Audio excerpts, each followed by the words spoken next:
Okay, guys. Okay, so part 3 in the investigator's room. I just woke up, so I'm a little out of it, but I get this done. So I'm sitting there in this investigator's room, and I caught a lot of bad guys that came up in the illusion of shanking me. I couldn't figure out, was it a crazy Christ, crazy Jesus, and he's still Jesus Christ, by the way. Well, at the time, he still was a Jesus Christ. I couldn't figure out if he was getting the kids to do it or if it was someone else. So I'm working on that. And the next day, there was no people stabbing me. That was separate from what was going on with Crazy Christ. Crazy Christ was protecting me from lower astral people that wanted cigarettes and alcohol and drugs. And they wanted it, and they wanted to know how to make it, and they were trying to get it, and they couldn't. And they were stabbing me. And Insane Illusion, they were doing the same thing. Different reasons, Insane Illusion. I was sitting in the investigator's office, Crazy Christ, I had nothing to do. And I knew there was more going on. I knew it. I was thinking about the priest. There's a lot of talk. It was revealed from the kids, Insane Illusion, that they were getting their money from a priest to come and shank me.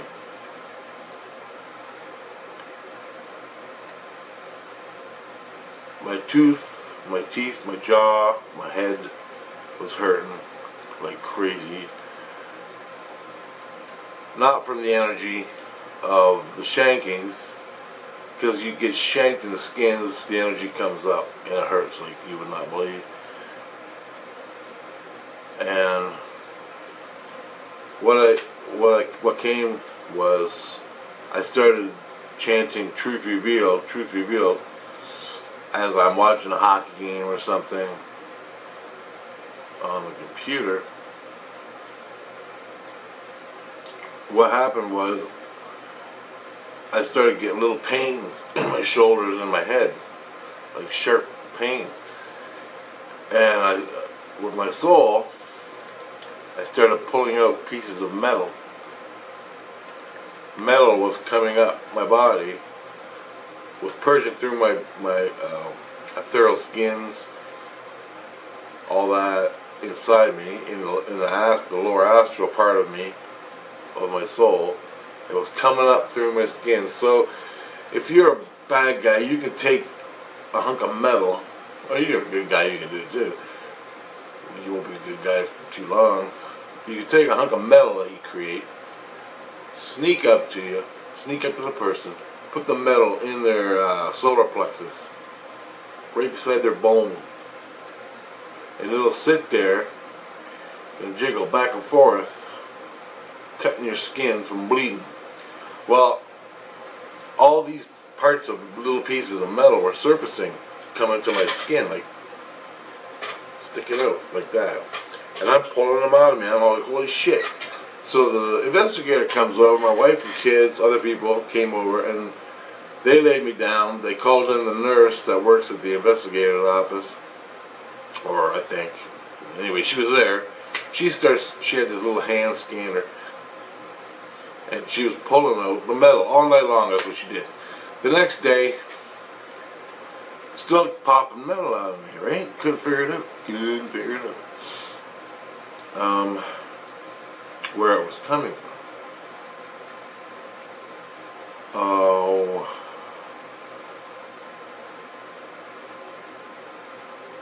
Turns out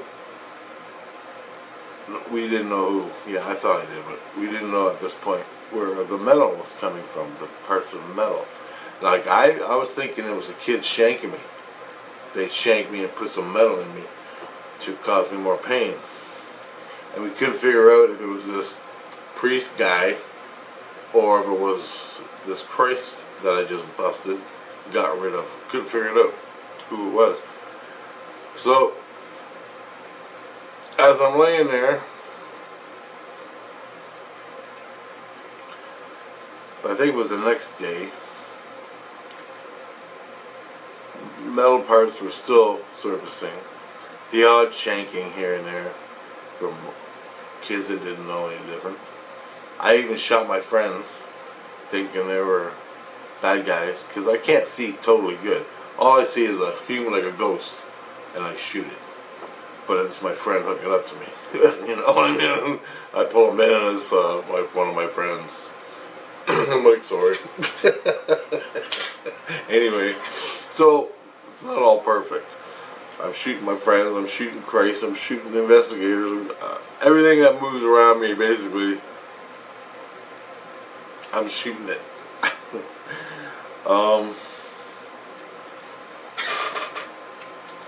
With that, I got down to the point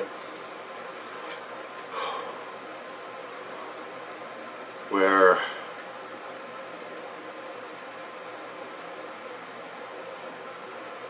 I think it was the next night I went into a dream, and this is where the priest comes in, because I'm trying to find the priest or remember or reveal the priest. I chanted it the day earlier. The next day I dreamt about it, and this is how it went. I dream I'm in the county where I live in reality, and it's out by I don't know, Wallaceburg area, but not that far. Somewhere in the county between Wallaceburg and Chatham. And I'm driving a little pink go-kart. And it's not a pedal one. You know when you're a little kid and you get the little plastic car? Well, this car was pink. It was a Corvette. And it was pink. And I'm driving it down a dirt road between cornfields. I'm driving it. This is what it's like in southern Ontario, right? So I'm driving this car. I mean, it's a little toy car for little kids. And I'm driving it, and I come into this little village, town or whatever, and it's on a dirt road, and I'm come driving in, but it's little, my knees are sticking up like this, right? And I'm like, I'm driving this thing, it was pink, I couldn't figure out why it's pink. Anyway, I get to the town.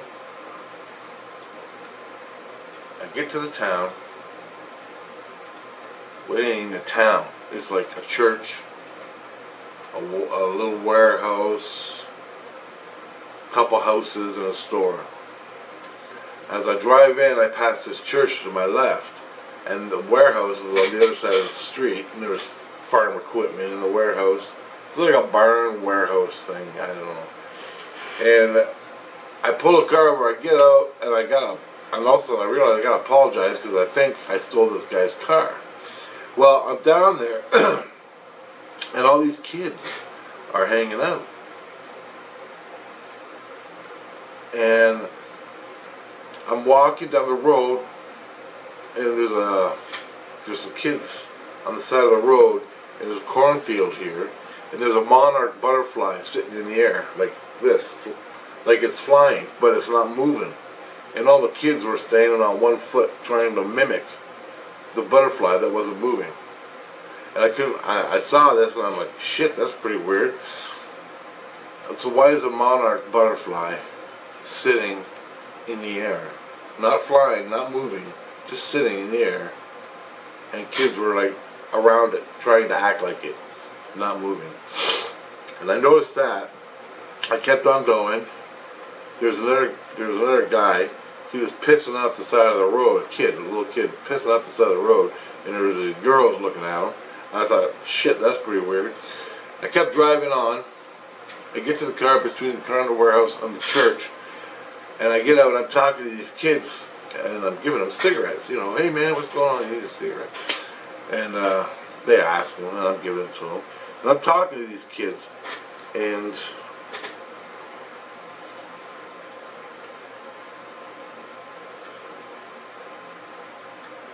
about metal bands, stuff I like, stuff they like. and I'm familiar. This is a familiar place. So I know I've been here before because it's pretty familiar. It's not like home familiar, but it's familiar. I've been here before. I know I have. And I'm talking to these kids like I know them. So, and to me, they're just little kids, like 10, 6, 8, 10, something like that. There's a dozen, 2 dozen kids, and they're on the street. No fucking parents anywhere. All of a sudden, there's a ruckus going on. We have the big, what were the trees called? Black walnut trees, huge ones. They're there. I can see the black walnut. I can see the horse trees, whatever they're called, horse chestnut, the chestnut trees. And I'm looking, and it's just about early fall, almost like September, somewhere in there.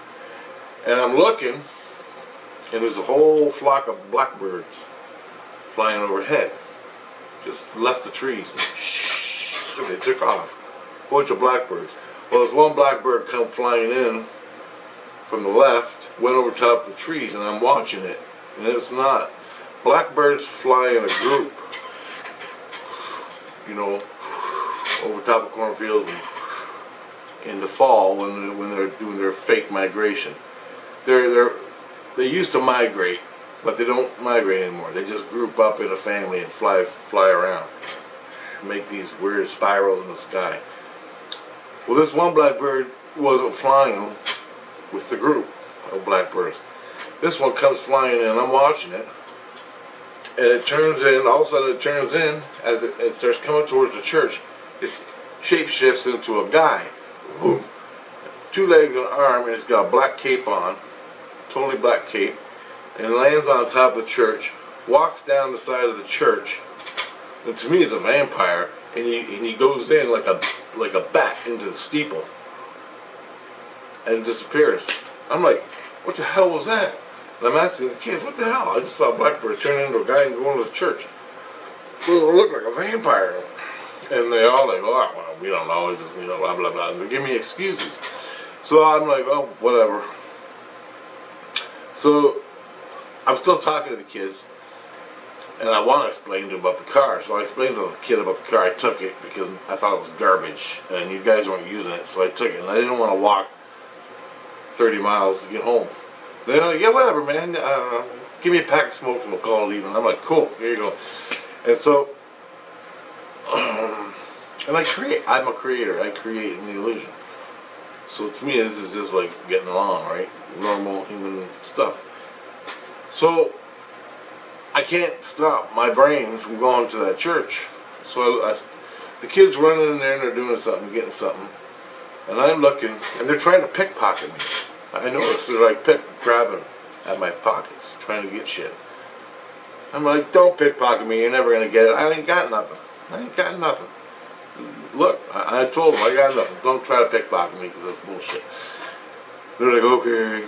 And then I look over at the church, and I go over across the street up to the property of the church where they have the black railing fence that goes around with the spikies on top.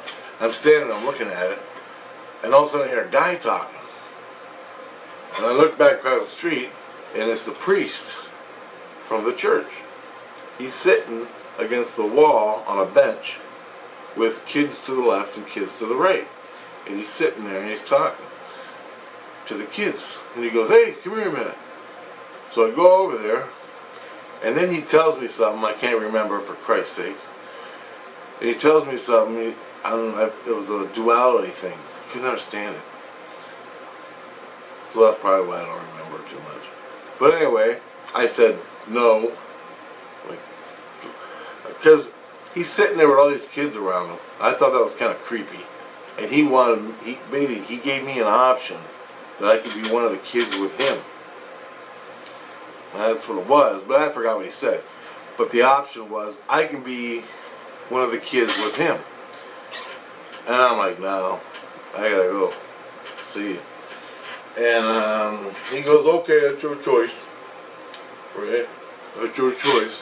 So I start walking. I got my little pink Corvette, little pink kid's Corvette, and I start trucking down the road. I go through a cornfield on the left that's been harvested. I pass by, I know it's been hard, I can see it. I'm going down the road and I gotta hang a right to get back to my town. And it's like 30 miles down this fucking dirt road. So I'm driving down I turn right and I'm driving down the dirt road, and all of a sudden my car, the wheels, the axles or whatever, crashed. And I am now I'm walking along, and all of a sudden I hear a voice behind me. I'm walking out, it's hot day. I'm walking and I hear a voice behind me. He's like, wait up. I turn around, and it's my buddy from the illusion room where I work, and he's got a dog with him. And so he runs up beside me and we're talking. I don't know what, I forgot what we're talking about. I'm worried about the dog needs water or something. And we're walking along. I'm like, yeah, blah, blah, blah, blah, we're walking. And then I woke up. I knew exactly what the hell was going on. All the kids shanking me, the priest and the kids, and I went driving the day before with my mom to the res to get cheap cigarettes. Well, instead, on the way back, we took a right-hand turn. We started going to Wallaceburg area, so we were trying to take we had to go shopping, so I was trying to take a quicker route. So we started heading through Blenheim. We started heading to Dresden, heading to Wallaceburg. We got to Dresden, we turned right through the county, through the countryside. And there was a church I saw. I don't know if it was the same church, but there was a church that I passed on the corner in the middle of nowhere, and it was a church. And there's people in it. And I told my mom, shit, that's a crazy looking church. The next day I dreamt about the exact same area, the priest and all the kids. Now, that's the lower astral. As you're driving your car, you're driving through bubbles in the lower astral. Your soul's hooking up to them, you know it, and your soul goes there in dreams at night while you're driving your car. You get it? So, I've been here before, years before, but I don't remember. I just remember I've been here, I can feel it. So, I wake up, I'm freaking out, there's no Christ to go. So, what is his name? Peters is a guy that works with one of the Christs in the illusion room, creating the illusion room. Okay, you gotta put panels up, you gotta do all this stuff to make the walls really thick so bullets don't go through them and shit like that. So he's in there helping create the illusion room. Peters likes me, so he came and told me that the priest was bad, and that's how I got rid of the priest. Or not the priest, the crazy Christ. But I go to Peters, I go, hey man, look, check this out. And he goes, what? And I go, I just had a dream about a priest, a church, and a whole bunch of kids. And he goes, oh shit. And I go, look, and he's not a Christ, he's not experienced, right? But he knows shit. I go, you want to see? And I go, it's right here. You want to see? And I don't know if it's a dream. I don't know. I told him, I go, I don't know if it's a dream or another room. And he goes, okay, well, I'll see. And I go, so I grabbed his energy. He pushed his energy in me, and now he's in me. And I show him, I take my soul and I show him the room. And he goes, holy shit. He goes, I'll be right back. And he goes, I go, can you see the church? And he goes, yeah, it's right there. I go, there's a dirt road, do you see it? And we're above it. We're looking. And he sees it. So I go, you go down there and check it out. Tell me what the hell's going on. I need another guy's perception on this shit, because I'm not like totally into it like you are. You live this shit all day. I'm trying to live two worlds. So you go down there and you check it out. He goes down there and checks it out. He goes to the church. He won't go into the church because he's scared. And he's not a Christ. He's just a guy like me. But he talks to the kids, and he comes back and tells me he's freaking out. And he goes, well, there was no priest. I didn't see no priest, but I saw a church. I didn't go into it because I was scared. And he told me right up, I'm scared. I ain't going in there. That ain't a nice church. He goes, didn't feel nice, so I ain't going in it. And he goes, I was talking to the kids and they're just bullshit and trying to pickpocket. I go, yeah, that's what they did to me. And he goes, yeah. So he took me out of the room. He goes, that's a room. He goes, you were in a room in the lower astral where you live, in the spirit world. And I go, okay. He goes, you might have had dreams in the room, but that is a room with souls in it living. There's souls in that room living right now with that priest, isolated from the rest of the souls. And he goes, well, I'm thinking the priest did that on purpose. So the priest builds himself a room, makes it look all countryside and pretty, and kids come there, and people come there, and he gets his own little cult going. And I go, exactly what I'm feeling. And he goes, I'm going, that's exactly what happened. And he's going, yep, that's what I'm thinking happened. So he goes, I'm going to go tell Christ and get him to investigate it, and he can figure out what's going on. Save them kids. So he goes and talks to Christ, because he knows Christ. Christ is one of the Christs. There's two Christs helping me build the illusion room. So he goes and tells them, they go down, check it out, free the kids, get them out of the fucking cult room. It's an isolated cult room. The people in the cult room don't know any better. They just think they're dead and living in the countryside. They don't know there's the same illusion. They don't know they just died, whoop, and now they're in a room. That's what happens. I busted it. The priest is nowhere to be found. All the kids are gone out of the room. That's what Christ told him. He went and got them all. Now, back in the investigator world, all these kids that were stabbing me were telling me of a priest. Truth revealed, I'm chanting it in the investigator's office. Metal starts coming out of me. And there's talk of a priest. I dream of a priest where I've been before. I dream of a priest in the church where I just dreamt, down below. See how it falls in place? I didn't know anything. I just working it up. This is how I do it. And then, but I can't worry about that, because my jaw is hurting so fucking bad, you wouldn't believe it. My head's hurting, I'm on drugs, I'm living in reality here, and I gotta live in this other goddamn world. It's driving me fucking nuts, but I gotta stay on top of it or it's gonna kill me. I just can't let it go to anybody, to any crazy priest. When a crazy Christ owns you, you gotta pay attention, you gotta fight him, and you gotta kick his fucking ass. Good guy or bad guy. Labeled a good guy doesn't mean he is a good guy, he's just labeled a good guy. You understand? Because it turns out he was a Christ. He was a Jesus Christ. But he was doing bad things. Everything he did to me, the investigators trying to prove, they got nothing. They got nothing. Except metal parts and all this shit. They got no evidence that he did this to me, because it's all in dreams, in dream space, in rooms he created. There are more rooms out there I don't even know of yet that this Christ created, puts me in, rapes the shit out of me in a dream, in the illusion room, then lets me go, and I'm like walking around for days, and everybody's like, what the fuck's, my family's like, what the fuck's wrong with you? I don't know. My tooth hurts, that's all I can think about. I gotta go pick up my mom and get groceries. So, this is what's going on with your souls if you're not careful. There were like 50, 60 kids in this illusion room. No one even knew they were there. I stumbled upon them. I stumbled across them years ago, and I came back and revealed them to Christ to free him.